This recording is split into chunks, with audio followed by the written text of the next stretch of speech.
ตอนนั้นkhi mà mở video mà nháy đại mình sẽ mình quạt typing computer pi hay lại quạt nhọp sẽ nắng rất nhiều nó thì trong khang typing anh mở video được bạn video này thì mình làm là cái bị làm website được gọi làm app để chui cùng răng tạ tông cho mình typing này nó cái ai can tại lo chứng muốn nhưng mới mình chưa tham mà rồi typing mà đó typing lại cái bên dùng khang nàyประมาณឆ្នាំមុនទី2មានឈ្មោះថា ED Club គឺជា typing អង់គ្លេសមួយដែលពេញនិយមនៅឥឡូវហ្នឹងគឺក៏ប្រហែលឆ្នាំហ្នឹងហើយទី3មានឈ្មោះថា Rapid Typing នេះគឺជាអឺ typing មួយដែលយើងងាយស្រួលនៅក្នុងការបរៀនក្មេងៗគឺល្អសម្រាប់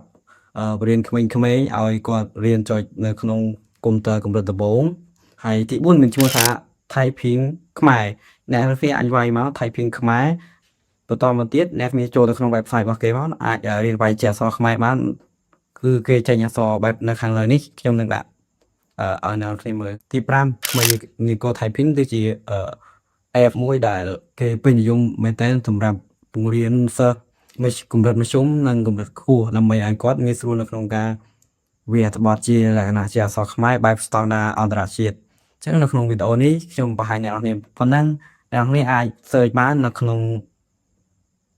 កុំព្យូទ័រឬក៏ទូរស័ព្ទអ្នកនរគ្នាហើយវីដេអូនេះមានតែប៉ុណ្្នឹងអរគុណជម្រាបលាជួបគ្នានៅក្នុងវីដេអូបន្ទាប់ Goodbye